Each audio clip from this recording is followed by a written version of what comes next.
All right, hello and welcome back to Making the Argument. We have a very special guest with us today, and that's not just a pun there. This guy actually served in special forces. In fact, we were in the same the same regiment, you could say. We were in different groups with the same regiment. But with us today is Congressman Mike Waltz. And not only does Mike have a very distinguished career with respect to serving in the military and specifically special forces, colloquially known as Green Berets, but he's also been a very distinguished member of Congress. I don't say that about a lot of members of Congress. No, you don't. No, I do not. No, I do not. But the reason why we're having Mike on today is because not only is the congressman serving on several very, very important committees, especially when you look at the things going on in the world right now, and not only has he been a very, very outspoken voice in favor of trying to save our military from, I would say, the demasculinization that's taking part of it, and certainly the wokeification that's attempting to take part within our military. But he's also, finally, we have somebody as the first Green Beret elected to Congress. We have a Green Beret writing a book so they don't all go to the Navy SEALs. And I'm very grateful for that. We didn't need another coloring book. We just didn't. Yeah, right. I'm just teasing. We all love our Navy SEAL brothers. But Congressman Waltz, thank you very much for being on. Hey, Nick, great to be with you, man. And look, it's one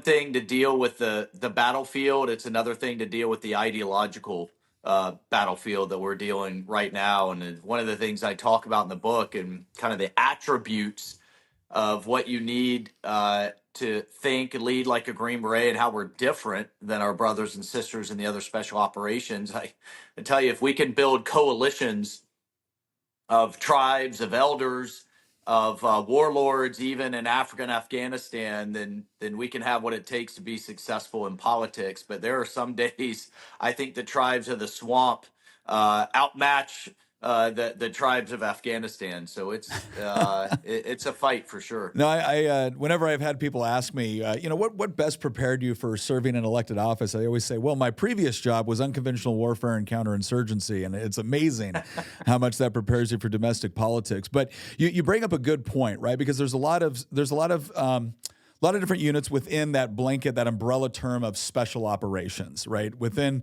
special operations, you have Rangers and you have SEALs and you have Delta and you have JTACs, you have Green Berets, you have special forces. And the media tends to conflate all these things or treat them like we're all just, a different series of commando forces and whatnot. But there is something very unique about special forces and the work we do. And I'm really glad someone wrote a book on this, because I've read like the West Point way of leadership. I've read other books on this way of leadership and that way of leadership. And there really hasn't been one that I've seen that has been written on this specific topic. So can you go into a little bit of detail on what makes the special forces or the Green Beret style of leadership very different, not only from our special operations counterparts, but just from maybe corporate leadership or other forms of leadership, and why you think it's specifically relevant right now? Well, I get asked in high school groups and all kinds of forums, even think tanks up in Washington D.C. What's the difference in the Green Berets, the SEALs, the Rangers? How do they operate differently? How are they organized differently? How do they think differently? A lot of our veterans out there listening may know, but a lot of the American people, 99%. Don't serve at all. In the modern day all volunteer military, don't know. And I think the easiest way to describe it is the Osama bin Laden raid, right? That was SEAL Team 6, other side of the world, difficult situation, middle of the night. And they go in, they put 2 bullets on the forehead, and they get out and go back to base. And they were supported by obviously the Rangers, Special Operations Aviation. The Rangers do that, and I think to a much larger scale and battalion-sized elements. They need to take down an airfield in a hostile territory. That's what they do. Green Beret's very different. Operate in smaller teams, sometimes as small as 3 or 4, embedded with and by, with, and through that local village, that militia, that partnered military, specializing in guerrilla warfare, insurgency, and counterinsurgency. And as you know, we have to learn multiple languages, local cultures, specialize in regions of the world. Each one of our groups specialize in a part of the world. and you take a handful of us, and we'll train thousands of them to take care of our enemy's business for us. So I think the quicker way to say it is the SEALs and Rangers find our enemies and take care of business. Green Berets like to find our friends and work ourselves out of a job by training them and advising them and assisting them to take care of business for us. No, and I think, and again, I think that's especially relevant not only when we look at, kind of the idea of being able to find unique coalitions or build unique coalitions toward common goals, even if there's significant cultural differences, significant maybe religious differences or political differences. It is about finding that common objective and being able to get people moving in the same direction, while at the same time respecting that those other differences they're not going away. They're not necessarily changing overnight. But I also think it's really important for how we look at foreign policy, because obviously for probably a significant portion of American history, especially within the 20th century, it was this idea of the Cold War. It was peer-to-peer nations, fighting in very, very large conventional conflicts or even potentially nuclear conflicts. And Iraq and Afghanistan, and look, I think there's plenty of room to critique U.S. foreign policy when it comes to some of this stuff, but there's no doubt that when you look at the opening days of Afghanistan, a relatively small contingent of Green Berets with other guys from CIA and Ground Branch and whatnot were able to pull off something that nobody thought was possible, and then we quickly turned it into this massive conventional nation building exercise, and that's really become part of the question. Do you see, from a foreign policy perspective, because you serve on a lot of the relevant committees for this, do you see that sort of unconventional warfare, counterinsurgency, foreign internal defense working by, through, and with allies to deal with problems that are both problems for our allies, but also problems for the United States, without committing tens of thousands of U.S. troops and trillions of dollars? Do you see that as kind of a more effective way to engage in a lot of the foreign adventures we seem to always find ourselves in? Yeah, I do, and for a number of reasons. I mean, one, we still have to be prepared to deter, hopefully, but even engage in large conventional warfare, right? Especially with the Chinese Communist Party, whose navy is now larger than ours, space force is larger than ours, is tripling the size of their nuclear arsenal, has about a 50-1 advantage in terms of cyber warriors that they're engaging. We have to be prepared for that. But the whole rest of the world, in a lot of other conflicts, I think we can get that great return on investment for a few highly trained operators that use unconventional approaches to maintain American leadership, conduct our foreign policy on the ground, align our allies, and case in point, you just raised in Afghanistan. I mean, it was less than 50 Americans on the ground, 4 ODAs in the very initial days, partnered with militias aligned with us and against the Taliban and Al Qaeda, that completely liberated that country, of course, with the backing of the United States Air Force putting bombs on foreheads. And then we just absolutely mushroomed and ballooned that in a way that bogged us down there for many, many years. Colombia, another case in point. A few hundred Green Berets partnered with the Colombian government, defeated the FARC insurgency. So now it's the opposite; it's counterinsurgency rather than insurgency and guerrilla warfare, with tremendous effect. I mean, Colombia could have devolved in a completely total narco state. And I think we need to apply a lot of those lessons when it comes to the Mexican government now, as it deals with paramilitary cartels that are literally fighting the Mexican army, not police force, to a standstill, with heavy weapons, with billions of dollars at their disposal, in partnership with the Chinese as they kill hundreds of thousands of Americans. But again, it's that return on investment with a few special operators partnered with locals, taking unconventional approaches that I think could have strategic effects as we deal with a national debt that is now exceeding our entire defense budget. We can't just keep throwing billions of dollars at every single conflict. We have the case in Syria.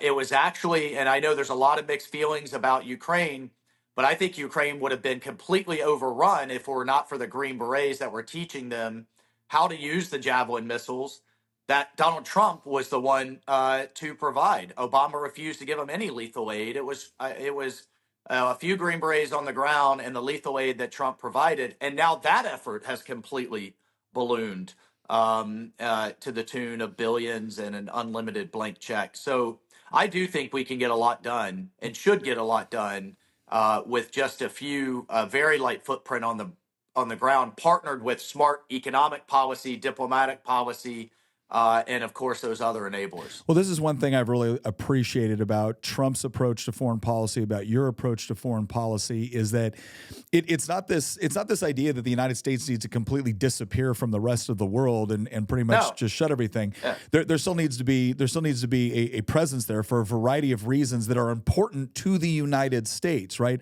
America first is not let's just ignore everything. It's like no. Let's prioritize what's important to ourselves, our citizens.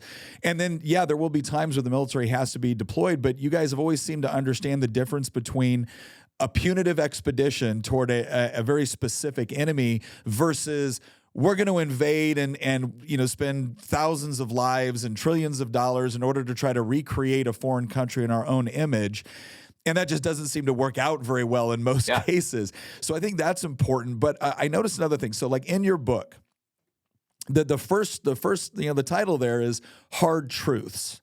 So what do you think are the hard truths that you want to emphasize when it comes to political leadership, military leadership, or just leadership in general? What are the hard truths that you kind of associate with this idea of how to think and lead like a Green Beret?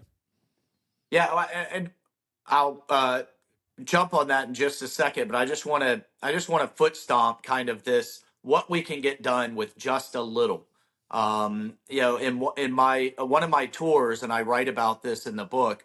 It was literally three of us: me, a medic, and a communications sergeant, embedded with an Arab task force of Jordanians and Emiratis from the UAE, partnered with 180 Afghans. So it was three of us, 90 Arabs, 180 Afghans. It was the closest I'll get to Lawrence of Arabia ever. And if I never eat goat again, then I'll be fine, because we were completely out there living off the land. And whatever I could influence that Arab and Afghan task force commander to do, we did. Again, with just three of us. So in that sense, like, we would go into these villages and valleys, and I was turbaned up and bearded up and would just try to blend into the background as the Arab officer stood before all of these elders and said, look what the United States did for Germany after they won World War II. Look what they did for Japan.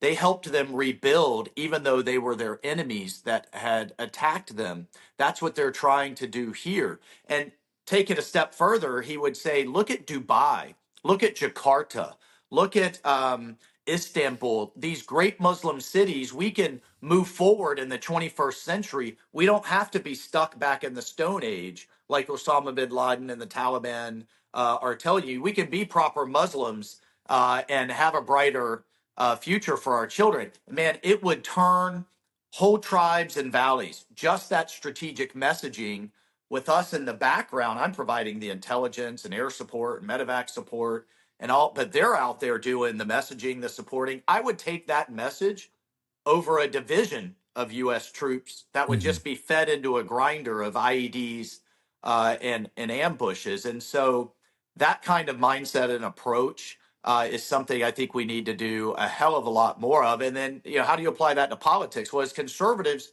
we don't message as well as we should. The other side just throws around the word free. And that is that's pretty tough to combat. But when you dig in what has worked in terms of individual responsibility, individual opportunity, equal opportunity for all, the right of a parent to decide their kid's education, the right of a dad to defend himself through our second constitutional amendment, we've got to message that with credibility, and that strategic messaging, as I think, will turn way more than necessarily having boots on the ground. And in terms, look, of the hard truths, each one of the chapters has an attribute of what I learned in combat, what I learned in Ranger School, what I learned in SEER School that not every American is going to go through, nor should they. But I want to share with kind of how that applies to our everyday lives. And one of the chapters, believe it or not, the first one is restraint. And I talk about how we were under mortar fire. One of my snipers picks up a 10-year-old little boy. Every time that little boy put a cell phone to his ear, another round came in. And sure enough, he's asking for permission to take the kid out. He was on a 50 cal Barrett. I mean, it would have split this 10-year-old kid in half. Seconds are going by. I'm thinking about my own kids. I denied him permission, man. And there might be a lot of people listening and watching saying, what the hell? I told him fire a warning shot. He did. Thank God. The little boy runs into his village. We follow him in. The Taliban had been there that morning, lined up all the families and said, give your oldest son to go fight the Americans or else.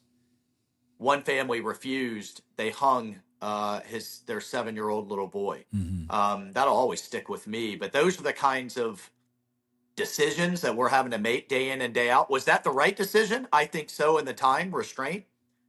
If I were explaining this to the parents of one of my Green Berets that I'd lost because of that 10-year-old spotter, I don't know. But I go through and I talk about in history, who has shown restraint in the right way. Grant showed restraint to Lee, and I think prevented guerrilla warfare for years in the South. H.W. Bush Sr., showed restraint. All the generals were telling him in the first Gulf War, don't stop in Kuwait, go all the way to Baghdad and take Saddam Hussein out. He said, no, we're going to show restraint and stop in Kuwait. We saw, I think, the folly of that when his son went all the way to Baghdad, and we got bogged down there for years. And then you take it to President Trump, right? With Iran, they attacked international shipping. He didn't hit back. They attacked Saudi oil. He didn't hit back. They shot down one of our drones. It wasn't until they stormed our embassy and killed an American that he said, all right, gloves off, and took out Soleimani, restored peace, punched the bully in the mouth, escalated to de-escalate, and then we have peace deals being signed on the White House lawn. So, it's that restraint, but then that targeted application strategically of force. And it takes real judgment to know when to do that and when not to. All too often, we just want to throw divisions and billions of dollars at the problem. That's a good point. But what's also a good point is that if you want to look your best as a dude, you need to go over to True Classic. And I know what I'm talking about here because a couple of years ago, my wife bought me a bunch of t-shirts. I was like, why are you buying me these random t-shirts from this random company I haven't heard of? And then I put one on. I was like, oh, I kind of like this. But more importantly, she liked it. And like I've always said, gentlemen, if she likes you putting on those clothes, she probably likes taking them off you. And that is exactly what True Classic provides. And now it's not only t-shirts. Right, I used to just use the regular t-shirts just like this to go to the gym because, quite frankly, I liked how they fit when I was in the gym. But now they have an entire line of workout equipment. They've got hoodies, they've got jeans, they've got shorts. I can literally do just like about all of my shopping now at True Classic, and believe me, I got a lot of it. One of these days, I'll wear the shirt that Tina describes as my hot guy shirt because, again, they just fit right. And for those guys out there, too, that you're looking at maybe getting back into shape, or maybe you're someone that is already getting into shape at the gym or whatnot, I will tell you this, one of the most frustrating things I experienced going back into the gym was wearing workout equipment or t-shirts that didn't quite fit right. And you're working out all day and you just feel like, man, this shirt just doesn't fit. And then all of a sudden you get something like True Classic, which is a little bit tighter around the arms and shoulders, maybe provides a little bit more room in the belly that you are working on. And all of a sudden you feel a little bit more confident when you're at the gym. You feel more confident when you're walking around.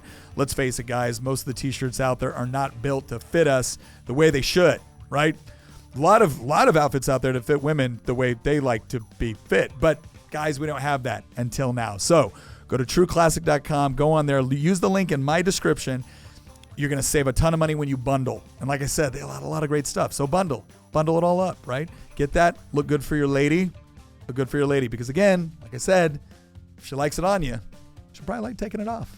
True classic. No, it's there's an overwhelming problem within politics, and part of it is based off of the incentive structure, right?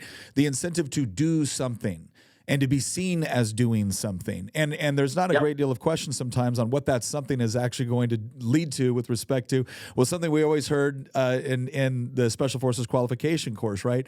Understand your operational environment. What are the second and third order effects of what you are doing? That was something that got hammered into us in SF training, but then you get into politics and it's all about, well, you have to respond right away or else we're going to be perceived as not doing enough or not doing something or whatever it is.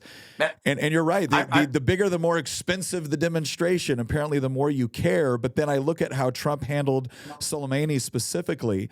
It was this idea of, we're not invading Iran. We're not bombing a bunch of airfields, even maybe legitimate military targets. They're going to cause some like 19-year-old technician to get killed. No, we're going to go after the guy that is perpetrating this, and we're going to demonstrate to Iranian leadership that attacking the United States now doesn't mean that we invade and set up a 20-year boondoggle. It means we go after the people directly responsible without hurting your civilians, and that is a much better approach.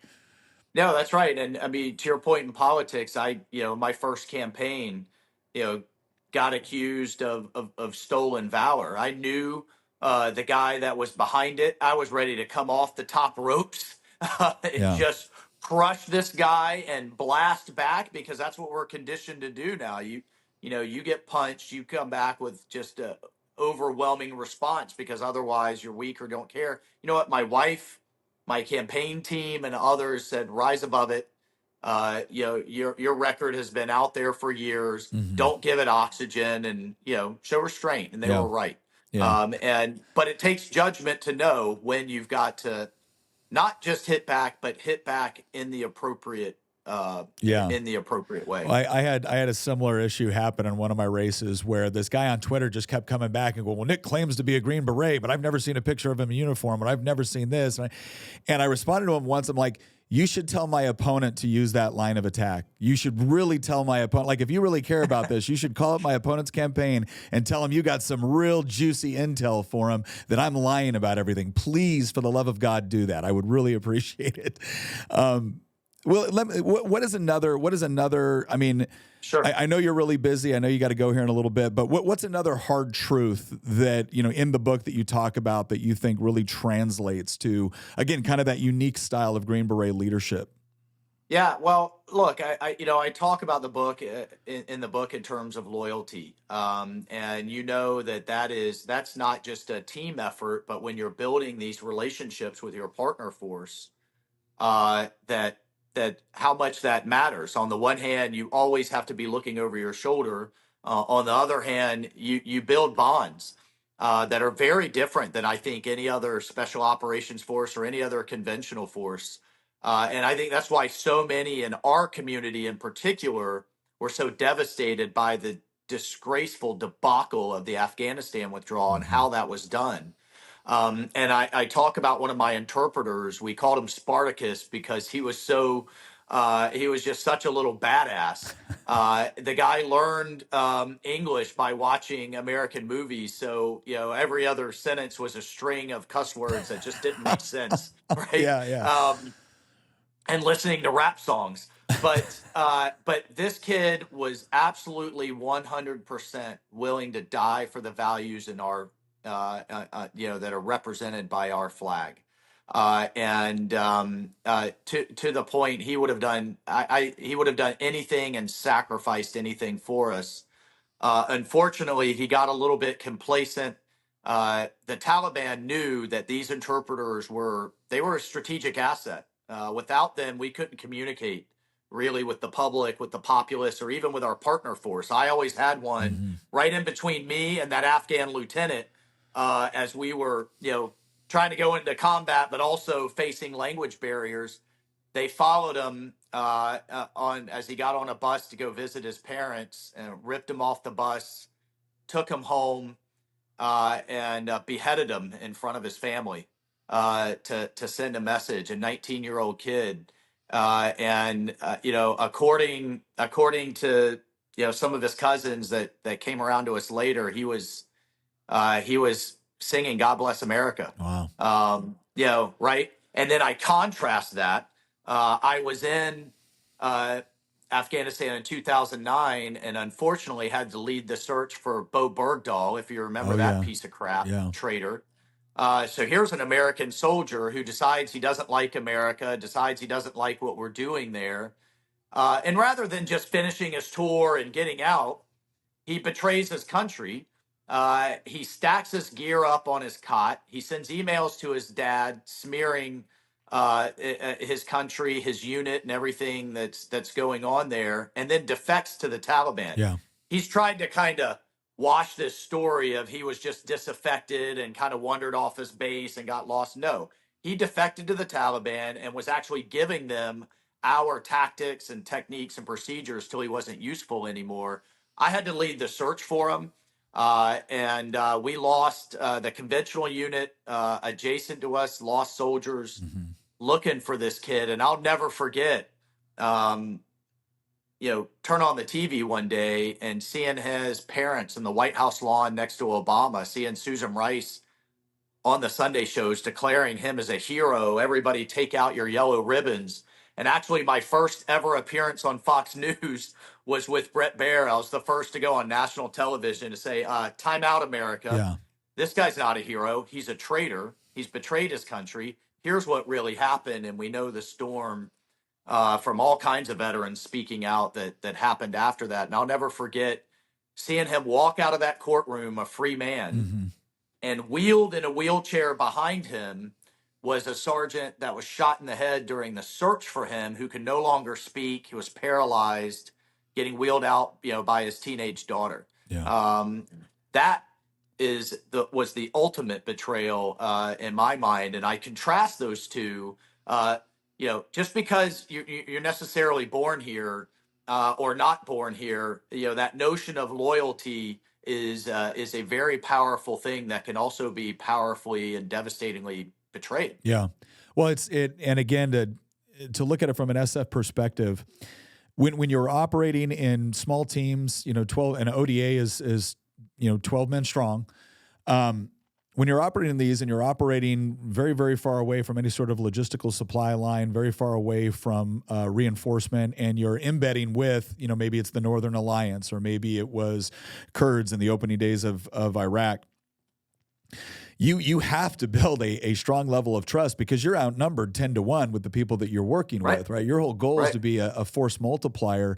And it's this question of being able to understand your mission, demonstrate how the mission that you have is beneficial to the people that you're trying to advise and train and take into combat, while at the same time ensuring that no matter what happens, you keep your word, right? You might have to tell somebody something they don't want to hear, but if you keep your word and they keep their word to you, it is amazing the sort of bonds that can be developed regardless of differences of, again, politics, differences of religion, differences of culture, just that simple thing of being able to keep your word. And it's amazing how more and more I feel like in our country, I'm constantly coming up against people that my biggest problem with them is not that we disagree on tax policy. My biggest problem is I can't trust you because the moment your argument doesn't work, the moment the kind of the illogical nature of what it is you're saying comes to light,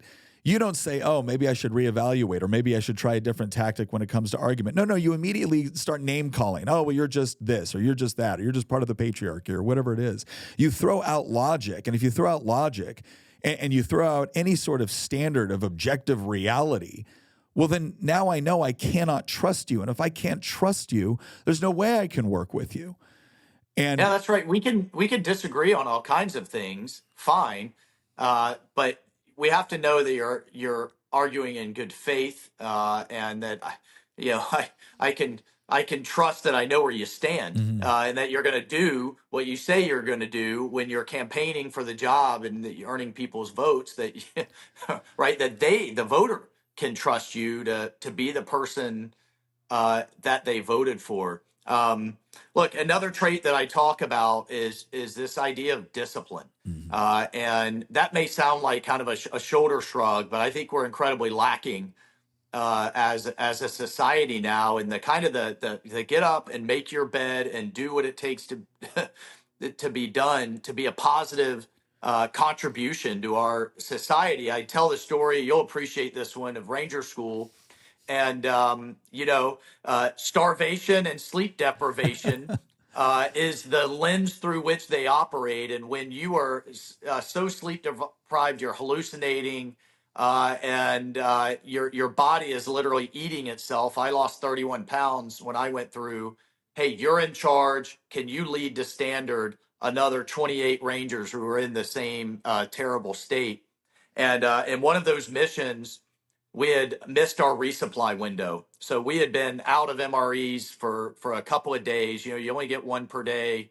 But I had the discipline of keeping those little packs of Skittles. Yeah.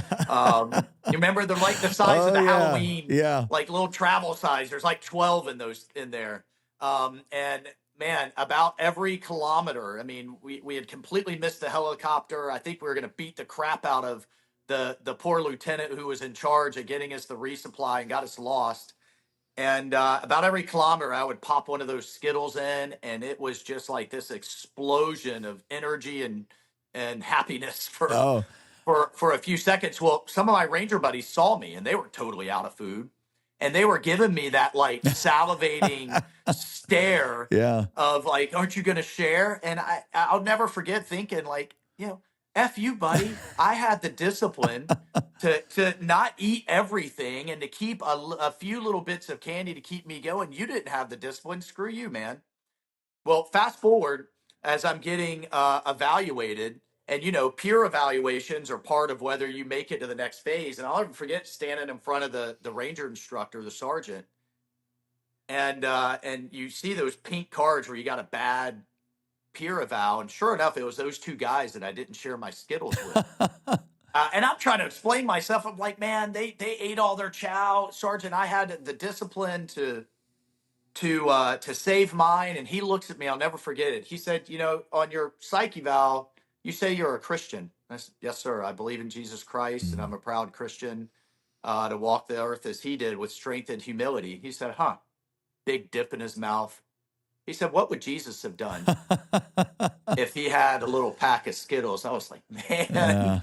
Yeah. I said, Sergeant, he would have given him his whole pack. You're right. He jumps up out of his chair. He's like, damn right I'm right. Sergeants are always right, Lieutenant. Don't tell me I'm right. He said, but look, when he calmed down and quit spitting his dip all over my face, he said, being disciplined as a leader, as an officer, means when you've got your stuff together, it's not just for you. Mm-hmm. It's for the good of your units, for the good of your Green Berets, or even for the good of the Afghans, Africans, or whomever that you may be training. And so, when you're in those situations, you've got to have a moral core, a moral compass, and the judgment to know when to not take the shot, or when to take the shot, or when to share when you've had your stuff together and they haven't. And so those are the kind of lessons that I think everybody can apply to business, to life, and certainly to politics. No, that makes a lot of sense. I'm going to say this, though, as somebody that also went through Ranger School. I went through in, gosh, I think it was 2000. Anybody that gives you a bad peer because you wouldn't share your food in Ranger School is a douchebag. I'm just going to say that right now. I thought the same thing. I'm just going to say it right now. Yes, maybe it would have been the Christ-like thing to do to share in that situation, but I'll tell you what, it was not the Christ-like thing to do for them to demand that you give them your food in that city. Because I'm the same thing. I went into Ranger School. At that point, I am not the same weight that I was then, but I was 152 when I went into Ranger School, and I came out, I think, 128. So it was, I didn't have a lot of weight to lose, but man, I lost it. And I'll tell you the other thing too that struck me about Ranger School, because when I went through, I was a PFC, and wow.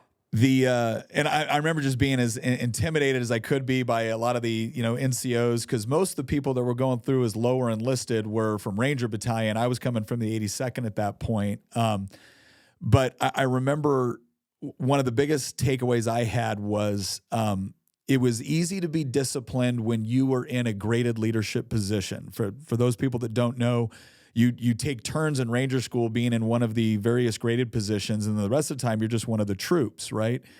And you would have the guys, and we all called them spotlights, right? You'd have the guys that as soon as they were in a graded position, it was like, all right, get up, do this, do that. They were super disciplined as soon as their grade was on the line. But when they weren't, they were the ones that would go to sleep. They were the ones that would sneak chow when they weren't supposed to. They were the ones that wouldn't be pay attention or would just be too tired to do anything. And one of the things that I always remembered was the great appreciation I had for guys that when they weren't on their graded patrol, they acted like they were because they wanted to make sure that everybody else made it as well. And that got reflected in the way we looked at people and the character of the individuals, because that was a big part of Ranger School. It wasn't just about people thinking about Ranger School as one of the premier small unit tactic courses in the world, and it is. I legitimately believe that. But one of the biggest things that you learn out of all that was the importance of character to leadership. You nailed it. And it actually took me to be in the middle of it to figure out this isn't about small unit tactics. This is about knowing yourself, right? And this is about knowing where your breaking points are, and when you're told you're in charge. Yeah, you get that burst of energy because you've got to get your go. But the real test of character is when you're not in charge. Are you still going to pull? And nobody's looking? Are you still going to pull your weight? That's why the peer evaluations are so bad. But I'm with you. They kind of tried to screw me on that one. Oh yeah, that was a garbage like peer. Fast forward, I kept that in my first campaign. I'll never forget, and you'll appreciate this having been through one. We were so outspent so badly. I'll never forget getting a call from my consultant saying, "Hey, it's only a couple of weeks to go to election day, and Bloomberg just dropped a couple of million into your race in negative ads. Soros is putting money in. Pelosi's super PAC is putting money in." I had run for Ron DeSantis's congressional seat when he ran for governor, and they were determined to flip his seat and just pouring money in. I couldn't keep up, so we just beat him on the ground. We knocked $250,000 doors and phone calls, 240,000 of just hammering. I had a team of young guys and gals out there just crushing it. I would pop a Skittle every good interaction at the door. And I'll never forget pulling up to the last house, literally sun's going down the night before election day. And I said, all right, I'm going to do one more. I literally had one more Skittle in the bag. And I walk up to this home, and there's a little shrine, an American flag, and it looked like a little tombstone. And as I'm looking at it, the woman comes to the door. And I asked her about it, and it was her son who was killed in the jump into Panama. Oh wow! PFC with the Ranger Regiment, and we started talking about him. And I said, "Ma'am, I'm Colonel Mike Waltz." She said, "Oh, I know who you are. I see the negative ads on you every day that the other side is putting out." And I said, "Well, let me tell you who I really am." And we talked, and she said, "Son, you're a little conservative for me, but I know if you have the discipline and the heart and the character to be a Ranger, to be a Green Beret, don't lose your soul up there in Washington, and stay true to it, and always keep my son's memory alive." And she told me, this is where I kind of got this phrase, be worthy, be worthy of his sacrifice. And I challenge every crowd I talk to, are we being worthy as citizens of those sacrifices? And so I think these stories will resonate, man. I mean, people need to hear this kind of stuff. I talk about resilience in one of the chapters, and you and I both know, I mean, Green Berets that and special operators that lost eyes, limbs, arms. I talk about Ken Dwyer. I don't know if you ever knew Ken, but he lost an eye, an arm, and a foot. Another one of my Green Berets lost his foot, and 9 months later was jumping in an airborne operation. Wow. And the system didn't know what to do with these guys because they're so used to, okay, here's your discharge, here's your disability payment, here's your this, here's your that. And you know what? And every veteran out there who's wounded or disabled deserves that. They didn't want any of it. They turned down millions and probably what would be a lifetime of payments so that they could get back to their teams. and get back into the fight. And what drives a person uh, to do that? And I think we need more of that in our society, more of that in our politics. Just more of that as Americans. And these are the kind of people we need to be holding up as heroes, not some Yahoo in Hollywood or in the NBA. Well, and I think no, I think that point's incredibly well taken. There's a certain, and I think you see it especially in young men right now who are searching for something that I think when I was growing up was always pretty easy to find and grasp onto, and this was this inherent sense of honor. What did it mean to be a man? What did it mean to be an honorable person? And it was always tied into this concept of keeping your word, doing your job, overcoming difficult challenges, and believing in something bigger than yourself and wanting to fight for it. And I think people are starved for it, and they're starved for some sort of path or some sort of guidance on how do you distinguish between that which is honorable and worth sacrificing for and that which is superfluous or just hedonistic. And a lot of times I think these ideas, the reason why I think your book's important, the reason why I think it's going to have an impact is because there are so many people looking for that. They want to know, they sense it. Right? They sense that there is something greater, that there is something honorable out there that is worth fighting for and worth sacrificing for.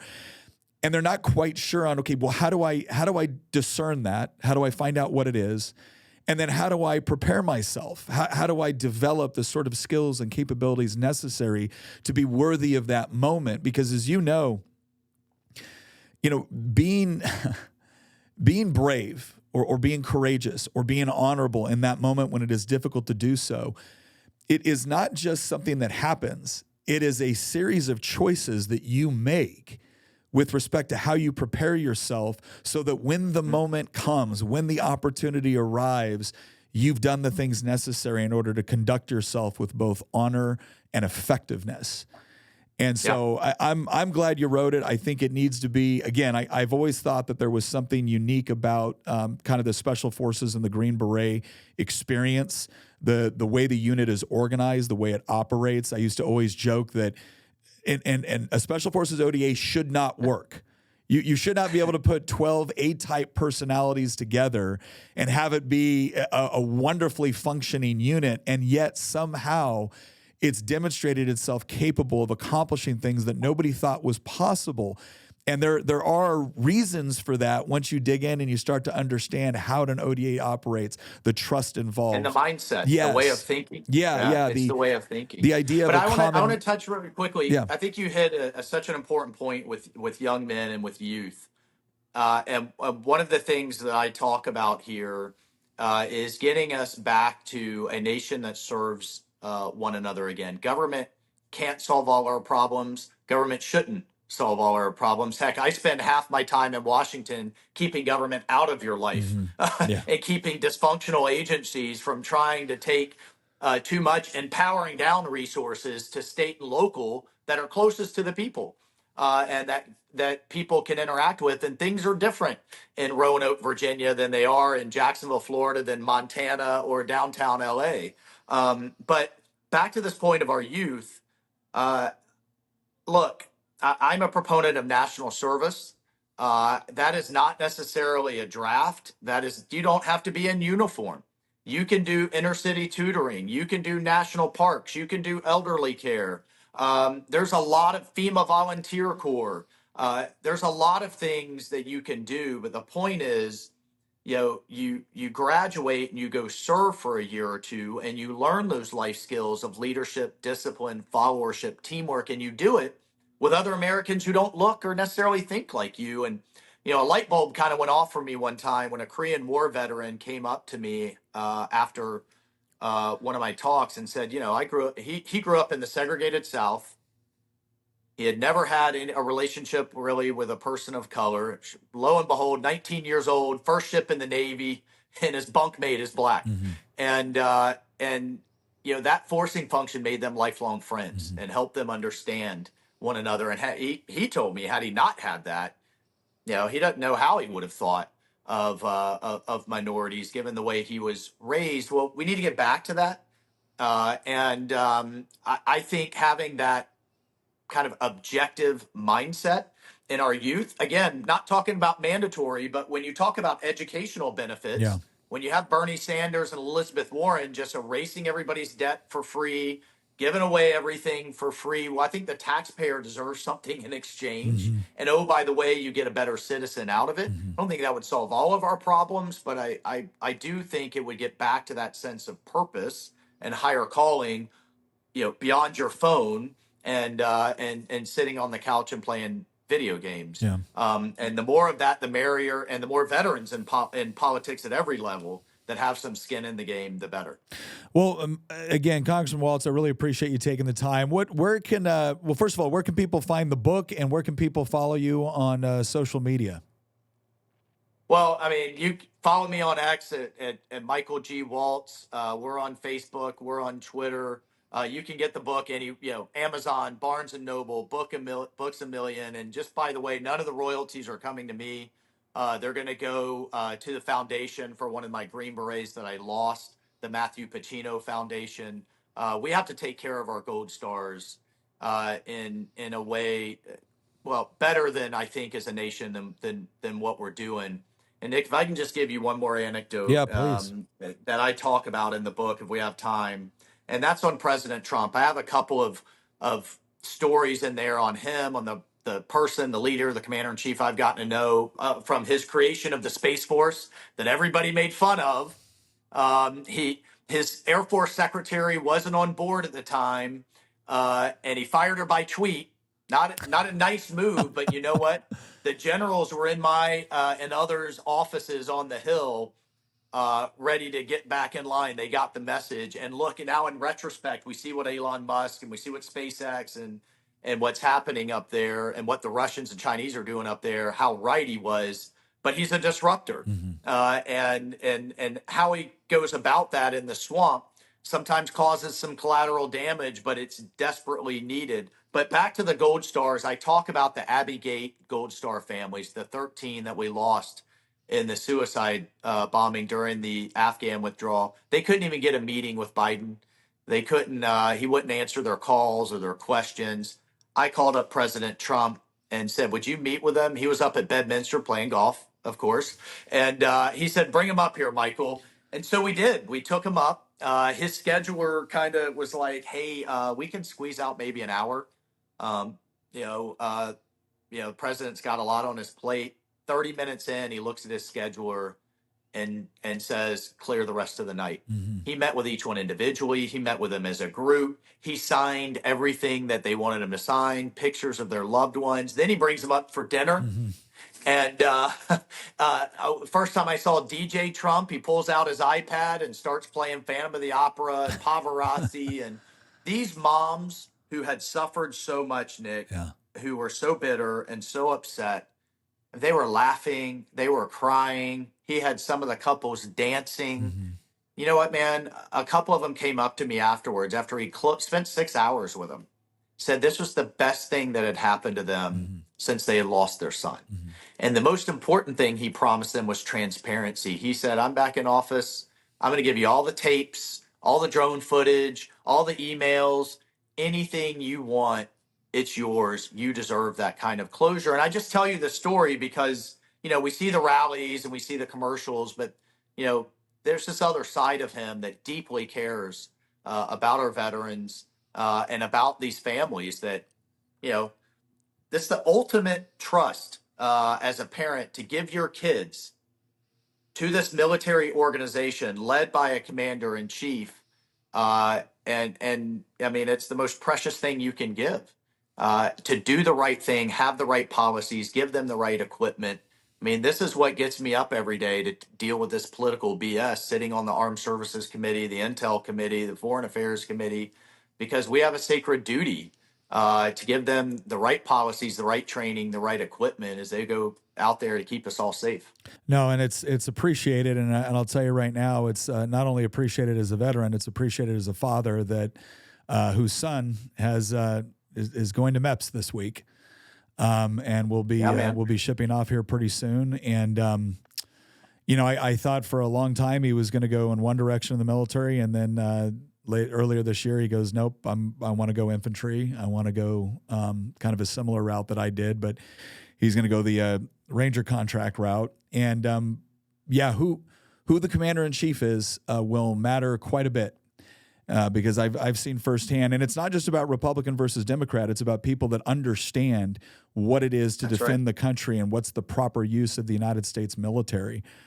Because I'm not I'm not an isolationist, but I also have been very, very frustrated with some of the interventions that we've taken. And one of the things that I appreciated most about Donald Trump, and one of the things, by the way, that I was very skeptical of when he first ran, was is this a man that understands the proper use of the United States military? That there are times, and we sign up for it. We're an all-volunteer force, and I support an all-volunteer force. But is this the sort of man that understands that you do not put men and women into harm's way frivolously? He does. And you take care of them after the fact. And no, he proved it. He proved it. Yeah. He proved. But he understands the levers of power, right? You look at Iran. We don't need to invade Iran. Yeah. We don't bomb Iran. You choke off the money. Yeah. and who's buying all their oil? China. Mm-hmm. So you sanction their buyers. You tell them, if you don't stop buying Iranian oil, you can't buy us. You choke off the money that's fueling the terrorist groups that are shooting at our ships in the Red Sea right now. So he knows very instinctively kind of how to go to the root of the problem and take these other approaches. One more quick one that I think you'll appreciate. I know we keep saying that. I don't know if shut me up if we're out of time. No, we're good. I think you'll appreciate this as a Green Beret. I built a relationship over the course of a year with an Afghan elder. He had a tribal militia that was armed better than we were in the mountains of coast Afghanistan. It was actually over the pine nuts crop, which was a cash crop in that part of the country. When those tribes fought over the pine nut harvest, it was mortars and RPGs, and it wasn't pulling out a knife. Yeah. And I wanted them on our side, not on the Haqqani and the Taliban side. And my teeth were brown from drinking tea with this man. And he was an illiterate elder, but he was a boss. And he kept talking about this secret weapon that he has, with my secret weapons and what my tribe's doing, we'll defeat the extremists. This is how we defeat them. And I'm thinking, does this guy have a cache of stingers? Yeah. Does he have my intel guys hey sir, we got to see this thing. No, and I finally kind of called him to the carpet in one of our, drinking chai for hours and said, no more cash, no more training until I see this secret weapon. And I didn't know what to expect. And he's fine. He said, fine, Commander Mike, fine. I'll show it to you. Sends his lieutenant off. You know what he brought out? I heard all this rustling in the back. Out walks his two daughters, completely uncovered, hair long. And I was stunned. I'd never seen a woman outside of a burqa, right? And he was sneaking his daughters over to India to get trained as a doctor and to get educated as a lawyer. And he said, this is how we defeat them. When women rise up in Istanbul and in Tehran and in Kabul, the thing with Malala Yousafzai, the Nobel Peace Prize winning girl who was shot in the face by the Taliban for going to school, said the thing the extremists fear the most is a girl with a book. And they can't maintain their dictatorial rule forever over half their population. And you think about societies where girls are educated, women are empowered in business and politics, civil society. Extremism may exist, but it doesn't dominate. And so that type of thinking, I would take a couple of those elders over another division of troops any day, all day long. And if you think about it in kind of women's empowerment as a national security tool to undermine the Ayatollahs, they just had a national uprising in Iran because they killed a girl for not wearing a hijab, Masa Amini. But we didn't have the type of thinking to take advantage of that, to support that, to get those groups Starlink or encrypted apps so that they could communicate. And what these regimes fear the most isn't another stealth bomber Yeah. from us. It's their own people, Yeah. right? And we did that with the Soviet Union. Those dissidents were household names because we had that type of mindset from like the Casey's over the CIA at the time. And that's the kind of, when you talk about a Green Beret mindset applied, that's the type of unconventional warfare, the war of ideas, that I think we need to take, rather than another armor division that we're going to plop down there, the cost of trillions over decades. Yeah, no, there's no question that again, one of the things I appreciated about Trump was this mindset of when you understand unconventional warfare, when you understand asymmetric warfare, when you understand kind of what is fueling a dictatorial regime or a terrorist organization, you look for unique and interesting ways in order to go about degrading it or eliminating it. And it's never as flashy, it's never as showy, but it usually costs a whole lot less money, a whole lot less lives, both American lives and civilian lives, and I think it tends to be a lot more effective long term, because ultimately, when we look at a country, like, we'll take Iran for example. When you look at a country like Iran and you see kind of the various populations, various groups within Iran that are done with the Ayatollah and want to see some sort of pathway, it makes a lot more sense to take whatever organic movement that aligns with American interests and find ways in order to support that than it does coming in, taking over the war, taking over the country, spending billions to rebuild. And then I got it. You might appreciate the story, or you might not. We'll see.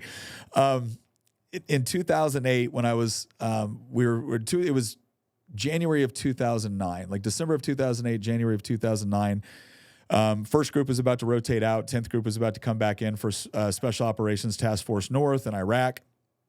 Yep. And my captain at the time goes, because I was the 18 Fox, I was the intel sergeant on the team, and he goes, "Hey Nick, you need to put more into the sit rep." And I said, "Well, sir, all we're doing at this point is packing up our gear and handed it over. None of our guys have met with any of our sources. We didn't do anything this week other than like pack up because they're going to be here in a couple days." Mm-hmm. And he goes, "Well, just put more into the sit rep." And I'm a bit of a smart ass, so I said, "Okay." I said, and we had a very good SOTF North commander, ended up becoming a 2-star general, I think, but. I said, "All right, I got a question for you smart guys up there at, SOTF North." I said, "Why are we the only country from a constitutional republic with a free market economic system that travels overseas, overthrows dictators, and then sets up parliamentary democracies with a centrally planned economy?" And now, keep in mind, it's not like I wrote this and hit send, right? I wrote it and then sent it over to my captain, who I thought was going to read it and be like, "Very funny, Nick, take that out." And I said, "Nope, that went straight up to Special Operations Task Force North." And the S3 calls down and goes, "Put Freitas on the phone. Hey, sir, what's going on?" And he goes, "Hey, I'm going to read this off to you." And I'm like, "Oh, all right, so that made it, huh? That made it." And he goes, "Do you think that was appropriate?" I said, "No, sir, like, here's what happened." I said, "But now that I have you, what is the answer?" And he kind of gave me the typical, "Stop being an ass, Nick." And, but it was, I mean, it's still, for me, it really remains this legitimate question. Why are we going about doing it this way when, especially as Green Berets? And this is another reason why I think Green Berets who had boots on the ground service, because I'll be honest right now, General Milley was a Green Beret. General Milley is the first Green Beret I have ever heard of that I couldn't find somebody within the community that would say something good about him. I've had other SF guys that were senior NCOs, that were officers, that were not well liked, but you could always find somebody that would say, no, hey, when he was a team sergeant, he was this, or actually he was a really good senior Bravo, or actually can't find anybody. Yeah, not one. I could not find one to say anything good about Milley. But the reason why I want more guys that, again, have the kind of boots on the ground experience is not even because we're all going to agree on everything 100% of the time. It's more of that mindset of looking for those kind of, force multiplier solutions, understanding that there's different ways to think about problems, that there's different ways to approach it, and that ultimately our job within the military And is, it's not the default of the yeah, Pentagon to just throw more stuff and money and people yeah. at a problem. That's always the default solution. Well, and you had your own exchange with General Milley at a committee. How exactly did that go down?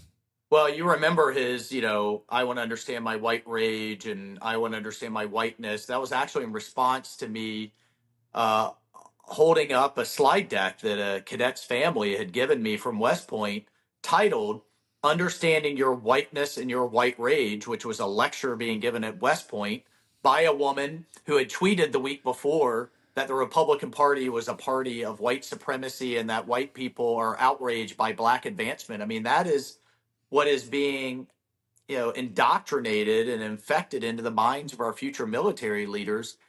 It's got to go. I can't Well, think of let anything me, more dangerous to unit morale and yeah, cohesion than you start, right? I mean, we all bleed green. We all wear the yeah, same uniform. The only skin color we worry about is camouflage. Just to foot stomp that, I had a knockdown drag out with the superintendent of the Air Force Academy who was doing pronoun training and said that colorblind was offensive. I said, look, I've called in close air support. None of my Green Berets ever asked what color or gender or religion the uh, the Air Force pilot was. We just wanted bombs on foreheads, yeah, and the enemy's bullets certainly don't care. So neither should yeah. we. We just need it's about standards and nothing else, and either you hit them or you don't.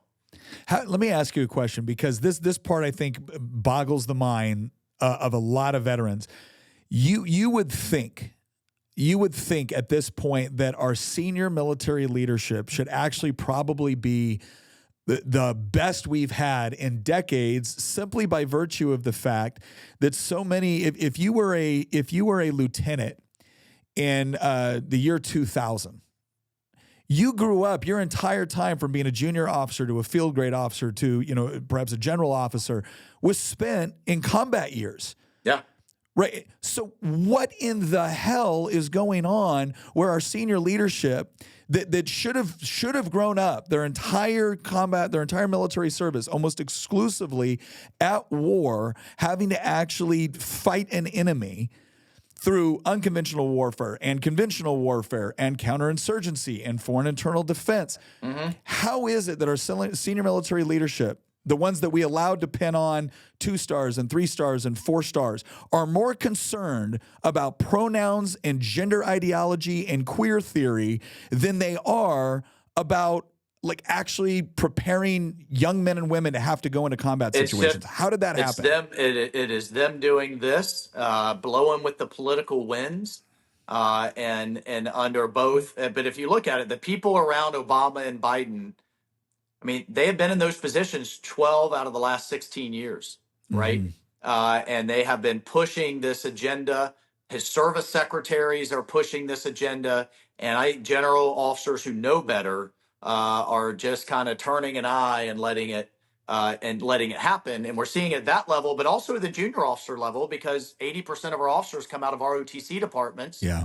out of where they're getting this nonsense in our higher education. It's really, if you look at the whistleblowers, the people who push back, it's kind of our generation, right? Yeah. That haven't been indoctrinated in how bad our schools have gotten, but aren't worried about Senate confirmation for our 3rd star or 4th star, right? Yeah. And so, but it's got to go. We're going to carve it out. I banned CRT in the last defense bill with a strong definition of what it is.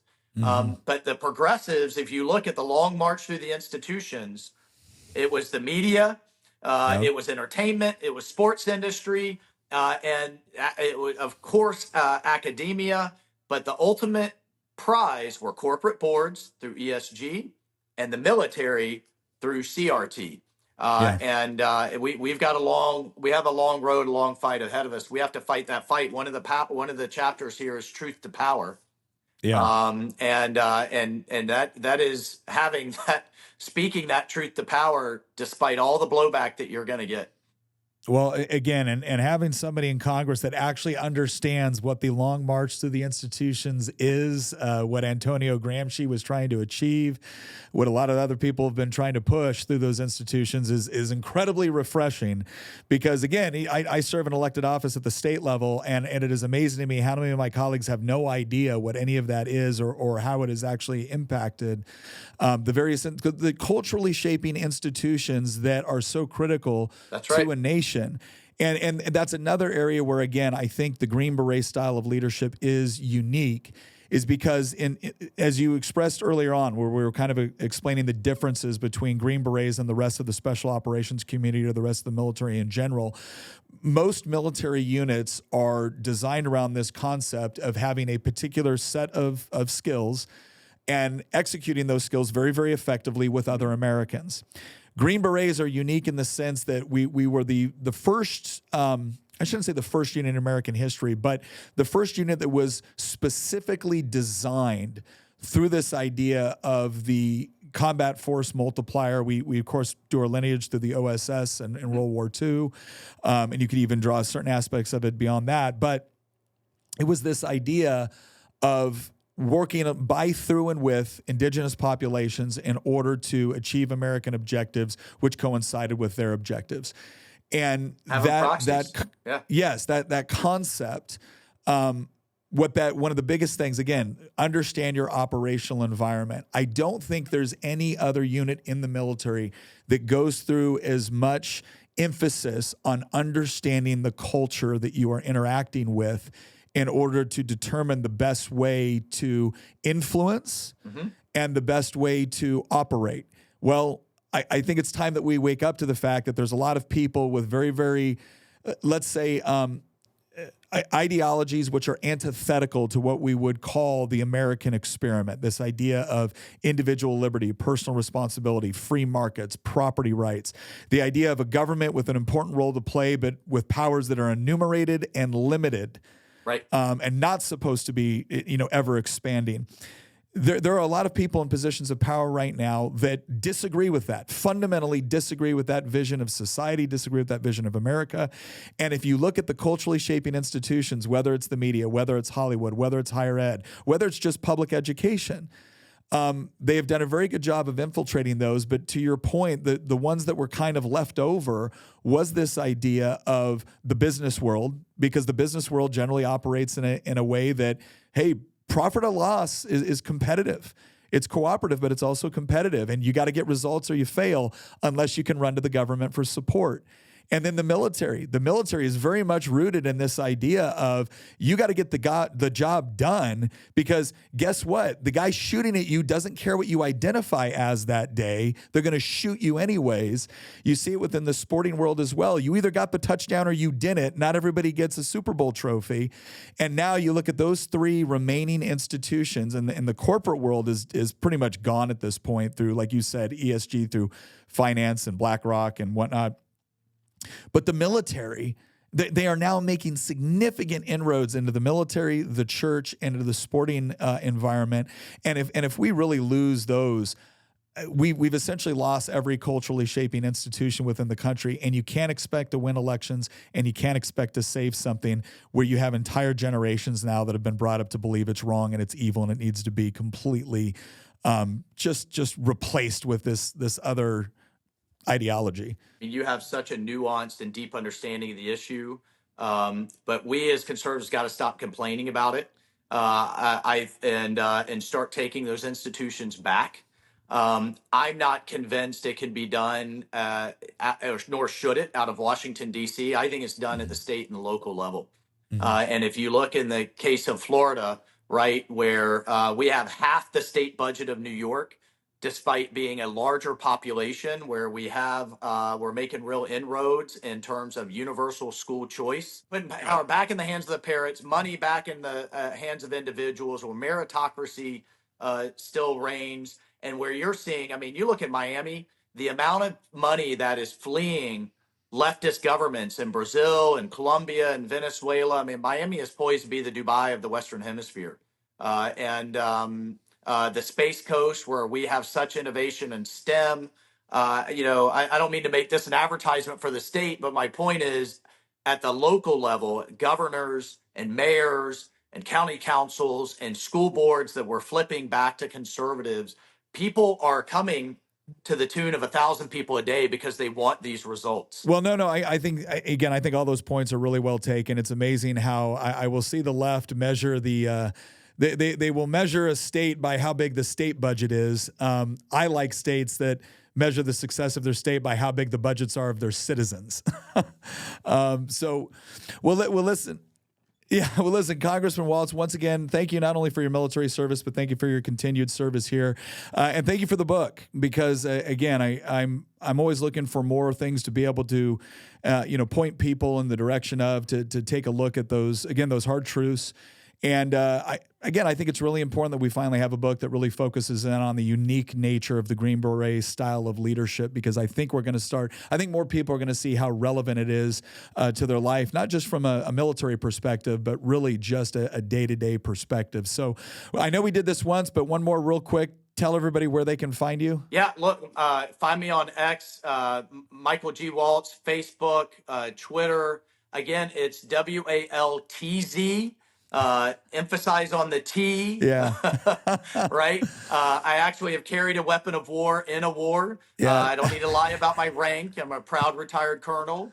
But it's hard truths. Think and lead like a Green Beret. Again, the royalties are going to veterans charities.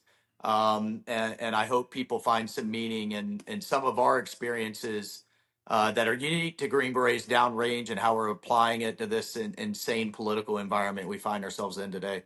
Well, thank you very much. And thank you very much for watching. Please go check out that book. Again, Hard Truths, How to Think and Lead Like a Green Beret. Go and follow Congressman Waltz on all of his social media pages. It's important that we come alongside people that we know will keep their word, that they believe in a sense of honor, they believe in a sense of objective truth, and try to conduct themselves accordingly. That's the sort of people that we want to see not only in leadership, but hopefully when we have a Trump victory on November 5th, we're going to start to see more people rise into positions of leadership, both within the legislature and within the executive branch, that understand things like the long march through the institutions and what needs to happen in government. But I really want to emphasize what Congressman Waltz said earlier, because I think this is important. We can't wait around for politicians to fix all this for us, right? This is about us taking ownership of the institutions that are near and dear to our hearts and competing for them. I hope everyone will do that. Once again, thank you for joining us, and we'll see you next episode.